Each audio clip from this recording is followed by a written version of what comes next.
Hey everybody, welcome back to our study of Romans this summer. We're in our week 7 of this study and in chapter 8.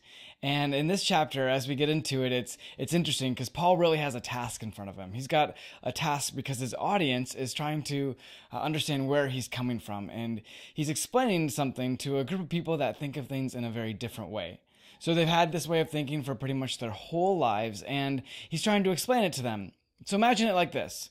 Imagine you're explaining to someone who has gone to a gym to work out in, where you go and there's the lat pull machine, there's the bench press, there's the leg extension machine, there's the elliptical and the treadmill and all those things. And that's their idea of what a gym is like. And so that's kind of their idea, and you take this person and you take them into a CrossFit gym, which is a gym that is basically empty. There's just a big old room with a few things here and there, but not nearly as much equipment as they'd be used to. Now, in explaining to them, hey, this is a place where you can get into shape too, they'd be really confused. How do you get into shape if you don't have all of these machines and all of these things that I'm used to doing? How do I do a bench press in here? Is that how you get fit? Well, Paul has this task of explaining how this new way of doing things, this different way that seems a whole lot more free, can actually work. With the old way of doing things, all of the rules kind of led the way, kind of like the machines. You just hop on that machine, you follow the rules, and you would grow in this relationship with God. But unfortunately, it was never quite enough. So as Paul is explaining this, he's explaining how by following Jesus' Holy Spirit, there's a different way to grow in your relationship with God.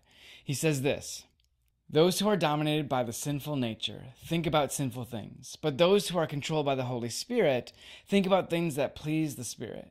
So letting your sinful nature control your mind leads to death, but letting the Spirit control your mind leads to life and peace. But for Paul, there's something more to this than just training for the sake of being a better person or getting stronger. We're not talking about being a gym rat and just building up some big muscles. There's this point in who we're becoming that Paul emphasizes, about this fact that as Jesus' Holy Spirit leads us, he's leading us into who he called us to be. We're becoming who he called us to be. Check out what he says. So you have not received a spirit that makes you fearful slaves. Instead, you received God's Spirit when he adopted you as his own children. Now we call him Abba Father, for his Spirit joins with our spirit to affirm that we are God's children. And since we are his children, we are his heirs. In fact, together with Christ, we are heirs of God's glory. But if we are to share his glory, we must also share his suffering. This training, it prepares us to be like Jesus, to play the role that Jesus is calling us to play in this kingdom that he's creating. Like a great battle. How we train and who we follow and what we do, it all matters because there's something at stake. We're becoming who God calls us to be. And the reality is that can be really difficult. That can be hard. It's not this easy thing. Becoming a Christian doesn't necessarily mean life gets easier. Sometimes it gets harder. But in the midst of that, Paul realizes this and helps us to remember that there are a couple things we can hold on to in the midst of those difficulties. For one, he says this: and we know that God causes everything to work together for the good of those who love God and are called according to his purpose for them. We can know that there is a purpose, that even when things are difficult, even when things don't go the way we want them to do, God can bring even the worst set of circumstances to something good. He doesn't cause that, but he certainly can use any circumstance, any situation for his good. And then Paul says one more thing that I think is really helpful when things are going hard and when things are difficult, when we feel far from God. He says this: and I am convinced that nothing can ever separate us from God's love. Neither death nor life, neither angels nor demons, neither our fears for today nor our worries about tomorrow. Not even the powers of hell can separate us from God's love. Caught in a battle between the one true God and the powers that be here and now, will we choose to follow God's Holy Spirit and train with him and follow him and seek his direction and be transformed by him? Or do we do this thing on our own?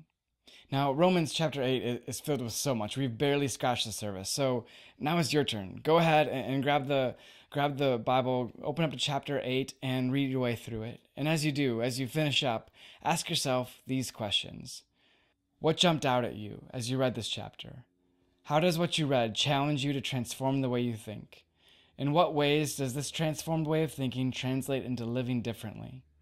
And then some questions specific to chapter 8. What does it mean to be an adopted child of God?